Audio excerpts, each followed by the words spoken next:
வேந்தரின் இளங்கதிர் காலை செய்திகளுக்காக ரேவதி. ரவீனா. முதலில் தலைப்புச் செய்திகள்.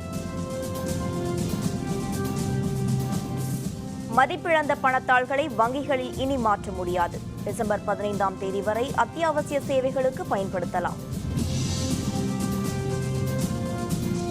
டிசம்பர் 2ஆம் தேதி வரை சுங்க கட்டணம் ரத்து. மத்திய அரசு அறிவிப்பு.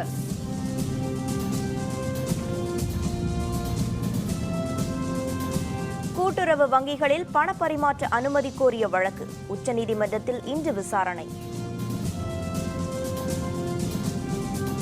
மத்திய அமெரிக்க நாடுகளில் கடும் நிலநடுக்கம். மக்கள் வீதிகளில் தஞ்சம். சுனாமி எச்சரிக்கை. மதிப்பிழந்த 500, 1000 ரூபாய் பணத்தாள்களை வங்கிகளில் கொடுத்து புதிய பணத்தாளை பெறுவது இன்று முதல் நிறுத்தப்பட்டுள்ளது. ஆனால் பழைய பணத்தாள்களை அத்தியாவசிய சேவைகளில் பயன்படுத்தும் காலக்கெடு டிசம்பர் 15ஆம் தேதி வரை நீட்டிக்கப்பட்டுள்ளது. 500, 1000 ரூபாய் பணத்தாள்கள் செல்லாது என்ற பிரதமர் மோடியின் அறிவிப்பால் நாட்டில் பணத்தட்டுப்பாடு அதிகரித்தது. எனினும் அத்தியாவசிய தேவைகளுக்கு பழைய 500, 1000 ரூபாய் நோட்டுகளை பயன்படுத்தலாம் என்றும் அறிவிக்கப்பட்டிருந்தது. மதிப்பிழந்த பழைய பணத்தாள்களை கொடுத்து இனிமேல் வங்கிகளில் புதிய பணத்தாள்களை மாற்றிக்கொள்ள முடியாது எனவும் அறிவிக்கப்பட்டுள்ளது. ஆனால் பழைய பணத்தாள்களை அத்தியாவசிய சேவைகளுக்கு பயன்படுத்திக் கொள்வதற்காக காலக்கெடு நேற்றுடன் முடிவடைந்ததை அடுத்து மத்திய அரசு இதனை நீட்டித்து உத்தரவிட்டுள்ளது. இதன்படி பெட்ரோல் விற்பனை நிலையங்கள், எரிவாயு சிலிண்டர், குடிநீர், மின்கட்டணம் செலுத்தவும் மதிப்பிழந்த 500, 1000 ரூபாய் பணத்தாள்களை வரும் 15ஆம் தேதி வரை பயன்படுத்தலாம் என்றும், வங்கிக் கணக்குகளில் பழைய 500, 1000 ரூபாய் பணத்தாள்களை செலுத்தலாம் என்றும், மத்திய, மாநில, மாநகராட்சி பள்ளிகளில் கல்வி கட்டணம் மதிப்பிழந்த பணத்தாள்களை செலுத்தலாம் எனவும் தெரிவித்துள்ளது. வெளிநாட்டு சுற்றுலா பயணிகள் தங்களுடைய பாஸ்போர்ட்டை காட்டி வாரத்திற்கு 5000 ரூபாய் வரை மாற்றலாம் என்றும் கூறியுள்ளது. பழைய பணத்தாள்களை பயன்படுத்தி 500 ரூபாய் வரை ப்ரீபெய்ட் டாப் அப் செய்து கொள்ளலாம். கூட்டுறவு அங்காடிகளில் மதிப்பிழந்த பணத்தாள்களை அடித்து 5000 வரை பொருட்களை வாங்கலாம் என்றும், வரும் 3ஆம் தேதி முதல் 15ஆம் தேதி வரை 500 ரூபாய் நோட்டுகளை சுங்க கட்டணத்திற்கு செலுத்தலாம் எனவும் மத்திய அரசு அறிவித்துள்ளது. பழைய பணத்தாள்களை இன்று முதல் வங்கிகளில் மாற்றிக்கொள்ள முடியாத நிலையில் வங்கிகளில் வழங்க உத்தரவிட்டுள்ள முழுத்தொகையான 24,000 ரூபாயை வங்கிகள் முறையாக வழங்க வேண்டும் என மக்கள் தெரிவித்துள்ளனர். இதனிடையே சென்னையில் புதிய 500 ரூபாய் பணத்தாள்கள் அனைத்து ஏடிஎம்களிலும் கிடைக்க அரசு நடவடிக்கை எடுக்க வேண்டும் என மக்கள் வலியுறுத்தியுள்ளனர்.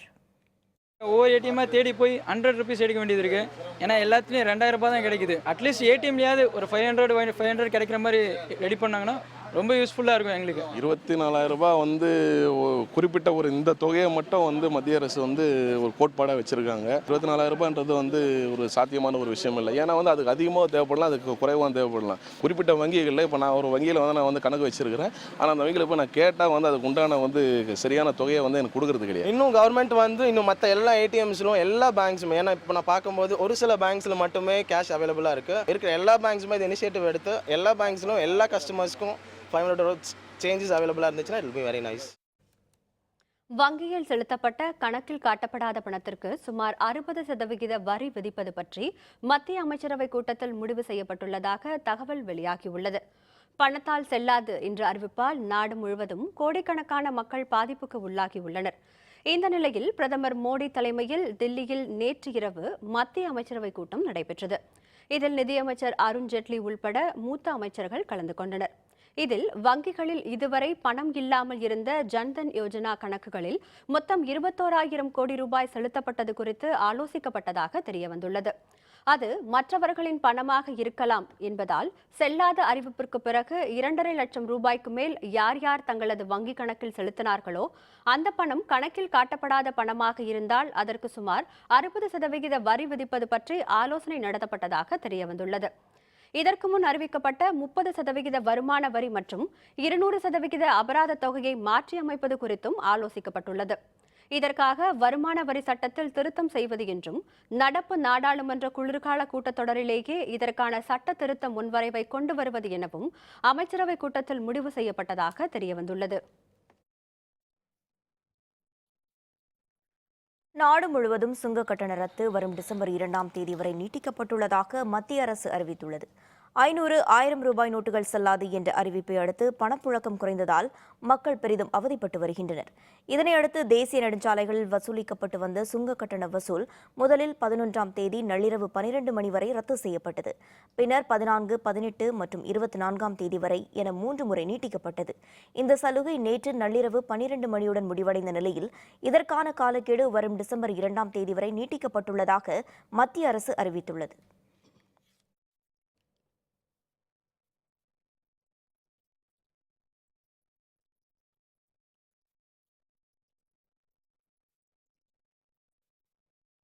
பணமில்லா பரிமாற்றம் செய்ய வசதியாக பொருளாதாரத்தில் மிகவும் பின்தங்கிய அனைத்து தரப்பு மக்களுக்கும் இலவசமாக மொபைல் போன்களை வழங்க ஆந்திர அரசு திட்டமிட்டுள்ளதாக தகவல் வெளியாகியுள்ளது. பணத்தாள்கள் மாற்றம் குறித்த பிரதமர் மோடியின் அறிவிப்பால் நாடு முழுவதும் மக்கள் ஏடிஎம் வங்கிகள் முன்பு காத்திருந்து பணம் எடுத்து செல்லும் நிலை ஏற்பட்டுள்ளது. இத்துடன் மின்னணு பண பரிமாற்றத்தை நாடி மக்கள் செல்லும் சூழல் உருவாகியுள்ளது. புதிய 500 ரூபாய் பணத்தாள்கள் தட்டுப்படால் ஏற்படும் நெருக்கடிகளை சமாளிக்கவும் பணமில்லா பரிமாற்றத்தை அதிகரிக்கவும் வசதியாக பொருளாதாரத்தில் பின்தங்கிய ஏழை மக்களுக்கு இலவச செல்போன் என்ற திட்டத்தை ஆந்திர முதல்வர் சந்திரபாபு நாயுடு தொடங்க திட்டமிட்டிருப்பதாக தகவல் வெளியாகியுள்ளது. இதன் மூலம் காகிதமில்லா பண பரிவர்த்தனைகள் அதிகரிக்கும் என்பது சந்திரபாபு நாயுடுவின் கருத்தாக உள்ளது. இதுகுறித்து ரிசர்வ் வங்கி மற்றும் ஆந்திர வங்கி அலுவலர்களுடன் அவர் ஆலோசனை நடத்தியுள்ளார்.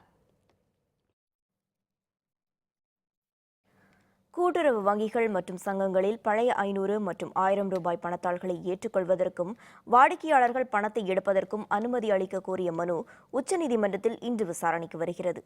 இதுகுறித்து விழுப்புரத்தைச் சேர்ந்த NK குமார் என்பவர் உச்சநீதிமன்றத்தில் தாக்கல் செய்துள்ள அவசர மனுவில் பழைய 500 மற்றும் 1000 பணத்தாள்களுக்கு மத்திய அரசு தடை விதித்துள்ளதால் செஞ்சி தொடக்க விவசாய கூட்டுறவு வங்கியில் வைப்பு நிதியாக வைக்கப்பட்டுள்ள தமது பணத்தை திரும்ப எடுக்க முடியவில்லை என கூறியுள்ளார்.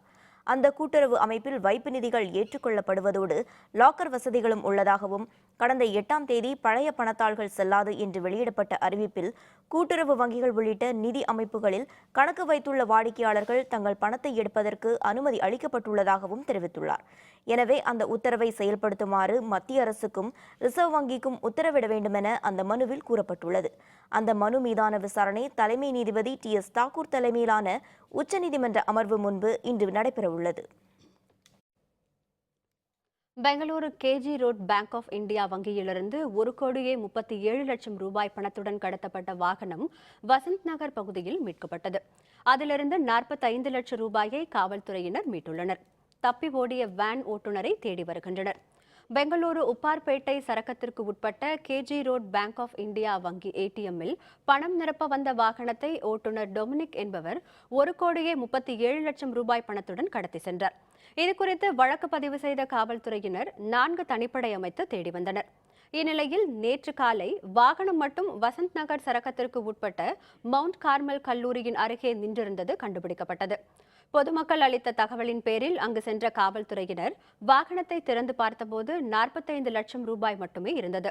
மீதமுள்ள 92 லட்சம் ரூபாயை காணவில்லை. இந்த பணத்தை ஓட்டுநர் திருடி சென்றிருக்கலாம் என காவல்துறையினர் சந்தேகிக்கின்றனர். இது தொடர்பாக பெங்களூருவில் செய்தியாளர்களுடன் பேசிய மாநகர காவல்துறை துணை ஆணையர் அனுசேது, சம்பவ இடத்தில் இருந்த 45 லட்சம் ரூபாய் ரொக்கம், வாகனம் மற்றும் காவலாளியின் துப்பாக்கி ஆகியவற்றை காவல்துறையினர் பறிமுதல் செய்ததாக தெரிவித்தார். We have found 45 lakhs cash. Apart from that, the gunman's SBBL gun and 3 live cartridges were also secured from the vehicle.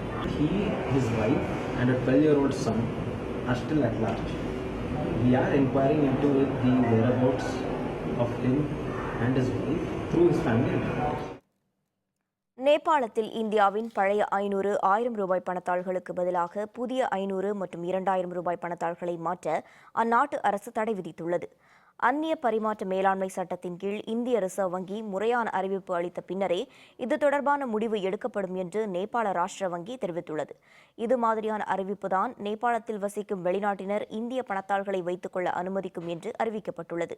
இந்திய அரசு தரப்பில் இருந்துதான் இதற்கான நடவடிக்கைகள் எடுக்க வேண்டும் என்றும் அதுவரை இந்தியாவின் புதிய பணத்தாள்கள் நேபாளத்தில் செல்லாதவையாக கருதப்படும் என அந்நாட்டு ராஷ்டிர வங்கி அலுவலர்கள் தெரிவித்தனர்.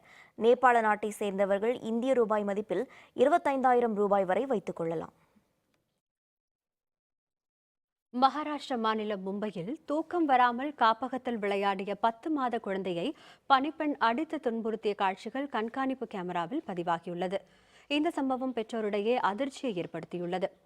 நவி மும்பை கார்கர் பகுதியில் பூர்வா குழந்தைகள் காப்பகம் என்ற பெயரில் தனியார் காப்பகம் ஒன்று இயங்கி வருகிறது. இங்கு சில நாட்களுக்கு முன் 10 மாத பெண் குழந்தை ஒன்று தூக்கம் வராமல் விளையாடியுள்ளது. இதனால் ஆத்திரமடைந்த பணிப்பெண் அப்சானா என்பவர் அந்த குழந்தையை கடுமையாக தாக்கியுள்ளார். வலி தாங்காமல் குழந்தை கதறி அழுததை பொருட்படுத்தாத பணிப்பெண் தொடர்ந்து குழந்தையை பந்து போல வீசியும் அடித்தும் துன்புறுத்தியுள்ளார். இந்த காட்சிகள் அங்குள்ள கண்காணிப்பு கேமராவில் பதிவாகியுள்ளது. பணிப்பெண் தாக்கியதில் தனது குழந்தை காயமடைந்தது குறித்து குழந்தையின் தாய் காவல்துறையில் புகார் செய்தார். இதன் அடிப்படையில் குழந்தைகள் காப்பக உரிமையாளர் பிரியங்கா நிகம் மற்றும் பணிப்பெண் அப்சானா ஆகியோரை காவல்துறையினர் கைது செய்தனர்.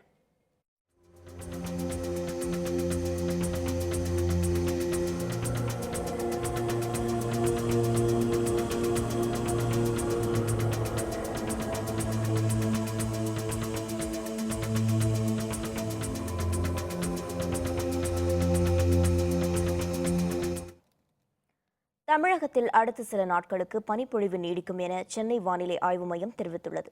இதுகுறித்து வானிலை ஆய்வு மைய அலுவலர்கள் கூறியபோது, தென்மேற்கு வங்கக்கடலில் நிலை கொண்டுள்ள காற்றழுத்த தாழ்வு நிலையின் காரணமாக தென் தமிழகம் மற்றும் கடலோர மாவட்டங்களில் ஓரிரு இடங்களில் மழை பெய்து வருவதாக தெரிவித்தனர். இடியுடன் கூடிய மழை பெய்ய வாய்ப்பு உள்ளதாக குறிப்பிட்டனர்.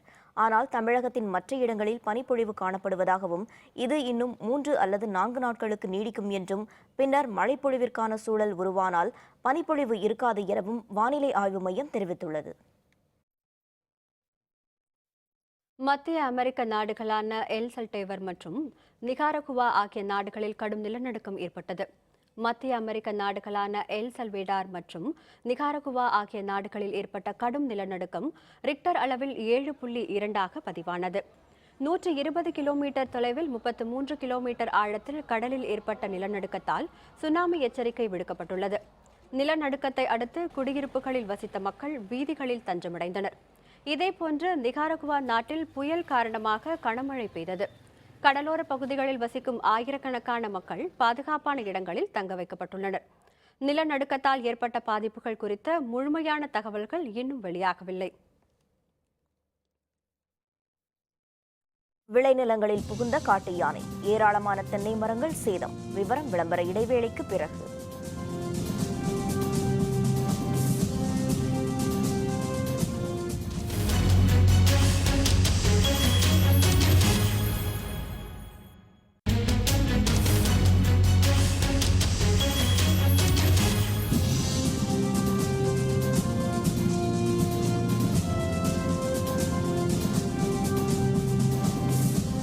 செய்திகள் தொடர்கின்றன.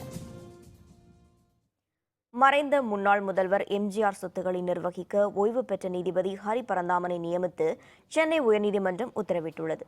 தமிழக முன்னாள் முதல்வரும் அதிமுக நிறுவனருமான எம்ஜிஆர் கடந்த 1987ஆம் ஆண்டு உயிரிழந்தார்.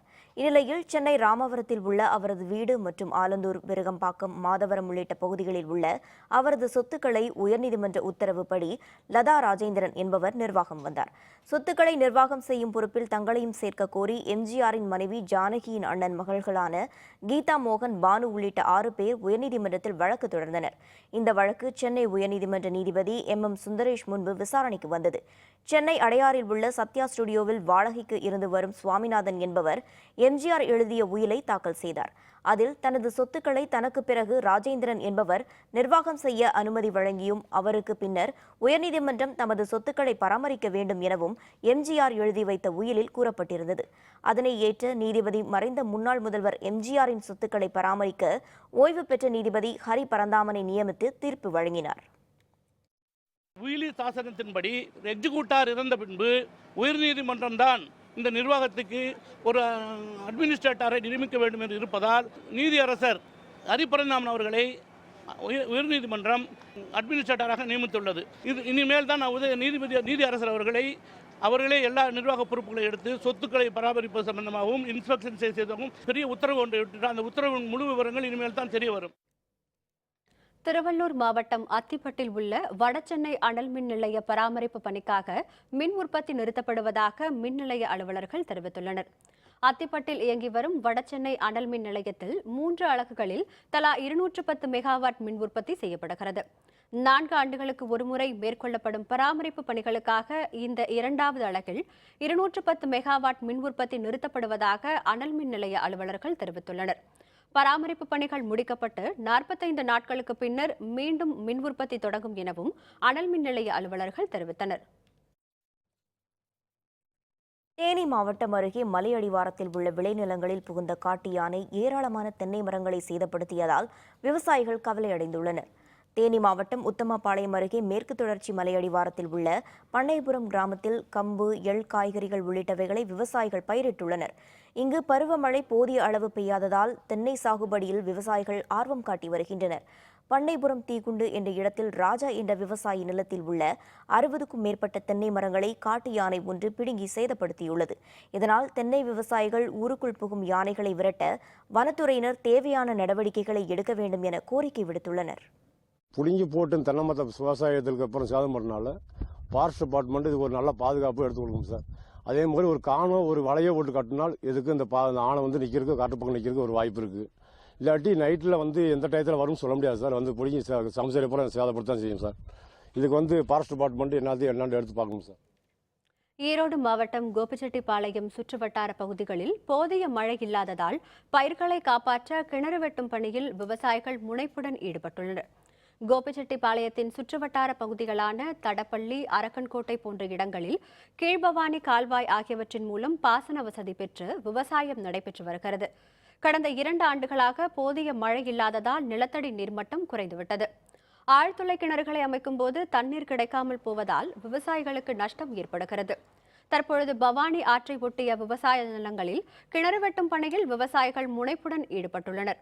நவீன எந்திரங்களை கொண்டு கிணறு வெட்டும் பொழுது 50 முதல் 60 அடி ஆழத்தில் தண்ணீர் கிடைத்து விடுகிறது. இந்த தண்ணீரை ஏற்கனவே அமைக்கப்பட்டுள்ள ஆழ்துளை குழாய்களில் சேமித்து வைத்துக் கொள்ள முடியும் என விவசாயிகள் தெரிவித்துள்ளனர். போரில் எத்தனை நாள் ஓடிட்டு இருந்துச்சுங்க, 4 படம் தண்ணி குறைஞ்சிருச்சுங்க போர்லிங்க. அப்புறம் குட்டை கட்டி தான் பாய்ச்சிட்டு இருந்தேங்க. அப்புறம் போர் மோட்டர் திடீர்னு ரிப்பேர் ஆகி போச்சுன்னா அது இறக்கி ஏற்றி பண்ணுறதுக்கு அது ஒரு 10,000 மேலே செலவாகுதுங்க. இது இருந்து ஒரு 2 மணி நேரம் 4 மணி நேரம் பாய்ச்சிட்டு நிறுத்திக்கலாம். தண்ணி எவ்வளோக்குன்னு பார்த்து தண்ணிக்கு தகுந்த மாதிரி நம்ம வெள்ளாமை பண்ணிக்கலாம். அதனால் இது வந்து கரெக்டாக வந்து ஓரளவுக்கு 4 மணி நேரம் வந்து ஒரு ஏக்கரை பாய்ங்க. சேலத்தில் தனியார் பள்ளி ஒன்றில் உலக அமைதியை வலியுறுத்தி நடைபெற்ற ஓவியப் போட்டியில் ஏராளமான மாணவ மாணவிகள் கலந்து கொண்டு திறமைகளை வெளிப்படுத்தினர். பன்னாட்டு அரிமா சங்கம் சார்பில் உலக அமைதிக்கான ஓவியப் போட்டி சேலம் தனியார் பள்ளியில் நடைபெற்றது. இந்த ஓவியப் போட்டியில் தருமபுரி, நாமக்கல், கிருஷ்ணகிரி, ஈரோடு ஆகிய மாவட்டங்களிலிருந்து 1000க்கும் மேற்பட்ட மாணவ மாணவிகள் பங்கேற்றனர். இதில் பங்கேற்ற அனைவரும் சமாதானத்தை வலியுறுத்தும் வகையில் ஓவியங்களை வரைந்து திறமைகளை வெளிப்படுத்தினர். சிறந்த 24 ஓவியங்கள் தேர்வு செய்யப்பட்டு பன்னாட்டு அளவில் நடைபெறும் ஓவியப் போட்டிக்கு அனுப்பப்பட உள்ளது. இந்தியாவிலிருந்து தேர்ந்தெடுக்கப்படக்கூடிய ஒரு சிறந்த ஓவியமும் அதேபோல் ஒவ்வொரு நாட்டிலிருந்தும் தேர்ந்தெடுக்கக்கூடிய ஓவியங்கள் எல்லாம் பன்னாட்டு இயக்கத்தினுடைய தலைமையத்தில் வைத்து 24 ஓவியங்களை சிறந்த ஓவியங்களை தேர்ந்தெடுக்கும். அந்த 24 ஓவியங்களில் ஒரு சிறந்த ஓவியத்தை தேர்ந்தெடுத்து முதல் பரிசாக $5000 வழங்குகிறார்கள். 23 ஆறுதல் பரிசு வழங்குகிறார்கள் உலக அளவில். உலக அமைதி கொண்டாடுதல் தலைப்பில் வந்து லயன் கிளப் சார்பாக ஹோலி கிராஸ் ஸ்கூல்லேருந்து நடத்துகிறாங்க. ஃபஸ்ட் டைமாக இந்த போட்டியில் கலந்துருக்கேன். இந்த போட்டியில் கலந்துக்கிறது வந்து எனக்கு ரொம்ப பெருமையாக இருக்குது. இந்த பிளாட்ஃபார்ம் தான் எங்களுக்கு கிரேட் ஆப்பர்ச்சுனிட்டி கொடுத்துருக்கு ட்ராயிங் பண்ணுறதுக்கு. எங்களோட டேலண்ட்டை வெளிப்படுத்தலை இந்த லயன்ஸ் கிளப் மூலமாக. லயன்ஸ் கிளப் வந்து செலிப்ரேஷன் ஆஃப் பீஸ் அதை பற்றி ஒரு ட்ராயிங் சொல்லியிருக்காங்க. அதனால் நம்மளோட டேலண்ட்டை நல்லா இது மூலமாக இம்ப்ரூவ் பண்ணலாம். அமைதியான உலகம், அதை நம்ம உலகம் எப்பவும் அமைதியாக இருக்கிறத வெளிப்படுத்துறதுக்காக இந்த டிராயிங் காம்படிஷன் எடுத்துகிட்டு இருக்காங்க. நான் வந்து நல்லா டிராயிங் வரையணும்னு நீங்கள் வந்திருக்கு சார். அதுக்கு வந்து லயன்ஸ் கிளப்புக்கும் இந்த ஹோலி கிராஸ் ஸ்கூலுக்கும் ரொம்ப நன்றியை சொல்லிக்கிறேன். கன்னியாகுமரியில் பிரசித்தி பெற்ற பழமை வாய்ந்த கோட்டாறு புனித சவேரியார் பேராலய திருவிழா கொடியேற்றத்துடன் தொடங்கியது. இதில் ஆயிரக்கணக்கானோர் கலந்து கொண்டனர். கன்னியாகுமரி மாவட்டத்தில் உள்ள மிகவும் புகழ்பெற்ற கோட்டாறு புனித சவேரியார் பேராலயம் மறை மாவட்டத்தின் தலைமை பேராயமாக உள்ளது. இங்கு ஆண்டுதோறும் கொண்டாடப்படும் 10 நாள் திருவிழாவில் தமிழகத்தில் மட்டுமின்றி கேரளத்திலிருந்தும் ஏராளமானோர் வந்து கலந்து கொள்வது வழக்கம். இந்த ஆண்டுக்கான திருவிழா நேற்று கொடியேற்றத்துடன் தொடங்கி வரும் டிசம்பர் 3ஆம் தேதி முடிவடைகிறது. விழா நாட்களில் காலையும் மாலையும் சிறப்பு பிரார்த்தனைகள் நடைபெறும். 10ஆம் நாள் திருவிழாவன்று கோட்டார் மறைமாவட்ட ஆயர் தலைமையில் சிறப்பு திருப்பலி நடைபெறுகிறது. முற்பகல் 11 மணிக்கு தேர்பவனியும் நடைபெறவுள்ளது. அன்று மாவட்ட நிர்வாகம் சார்பில் மாவட்டத்திற்கு உள்ளூர் விடுமுறை அறிவிக்கப்பட்டுள்ளது.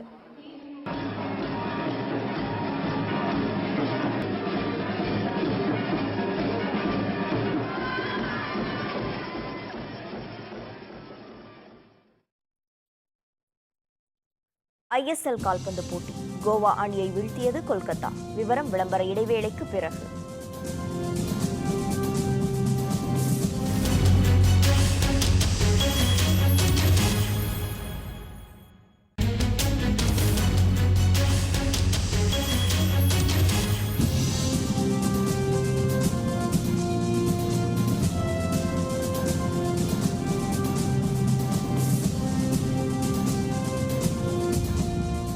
செய்திகள் தொடர்கின்றன. இனி அயலக செய்திகள்.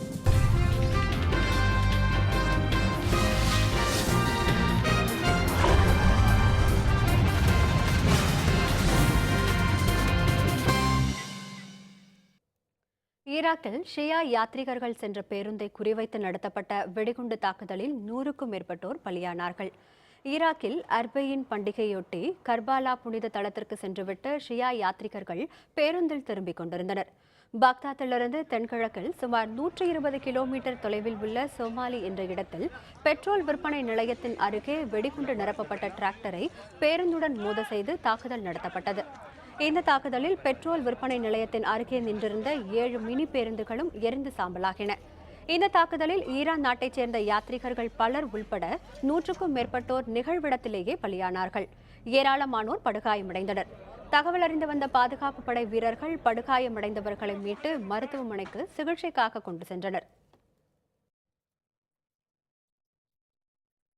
சீனாவில் மின் உற்பத்தி நிலைய கட்டுமான பணியின் போது கட்டிடத்தின் ஒரு பகுதி இடிந்து விபத்துக்குள்ளானதில் 70 தொழிலாளர்கள் பலியானார்கள். சீனாவின் ஜியாங்சி மாகாணம் பெங்சிங்கில் மின் உற்பத்தி நிலையத்திற்கான கட்டுமான பணி நடைபெற்று வருகிறது. கட்டுமான பணிகள் தொடங்கிய சிறிது நேரத்தில் அதிக எடை கொண்ட கான்கிரீட் சிமெண்ட் பலகை, இரும்பு கம்பிகள் திடீரென சரிந்து விழுந்தன. இந்த விபத்தில் இடிபாடுகளில் சிக்கி 70க்கும் மேற்பட்டோர் அதே இடத்தில் பலியானார்கள். இதுகுறித்து தகவல் அறிந்து வந்த தீயணைப்பு மற்றும் மீட்புக் குழுவினர் சம்பவ இடத்திற்கு விரைந்து சென்று படுகாயமடைந்த தொழிலாளர்களை மீட்டு அருகில் உள்ள மருத்துவமனையில் அனுமதித்தனர். சிகிச்சை பெற்று வருவோர் பலரின் உடல்நிலை மோசமாக உள்ளதால் பலி எண்ணிக்கை மேலும் அதிகரிக்கும் என அஞ்சப்படுகிறது.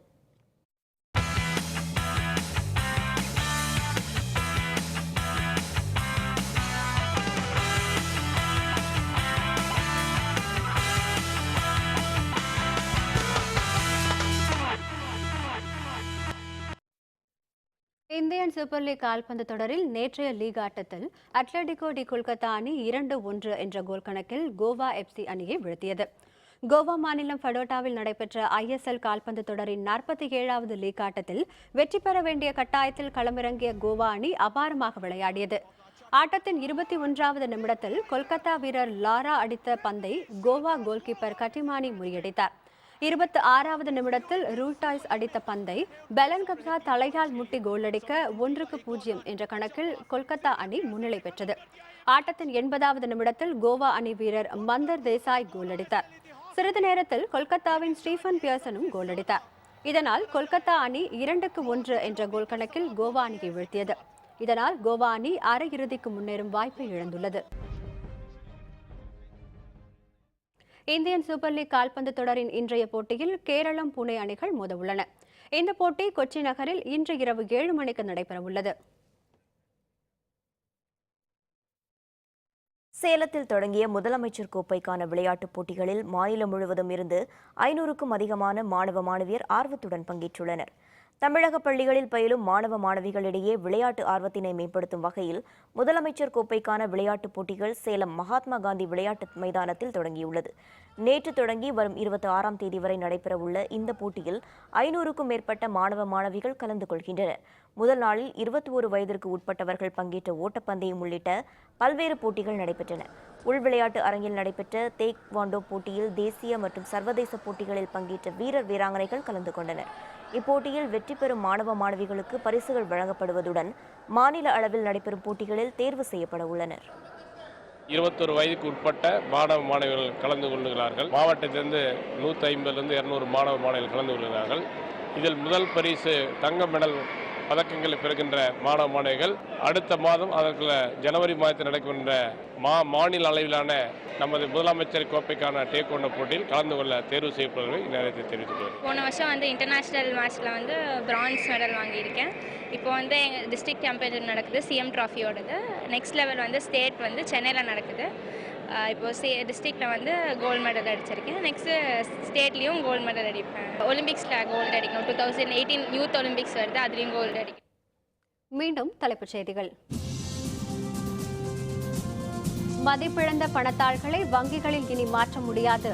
டிசம்பர் 15ஆம் தேதி வரை அத்தியாவசிய சேவைகளுக்கு பயன்படுத்தலாம்.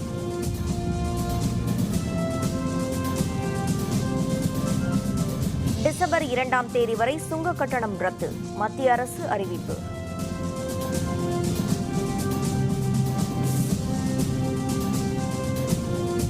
கூட்டுறவு வங்கிகளில் பண பரிமாற்ற அனுமதி கோரிய வழக்கு உச்சநீதிமன்றத்தில் இன்று விசாரணை.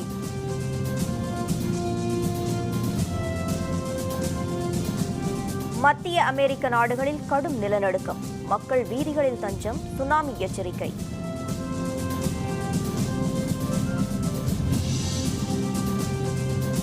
இத்துடன் வேந்தரின் இளங்கதிர் காலை செய்திகள் நிறைவடைந்தன. மீண்டும் பகல் 11 மணிக்கு வேந்தரின் இளங்கதிர் முற்பகல் செய்திகளில் சந்திப்போம். வணக்கம். வணக்கம்.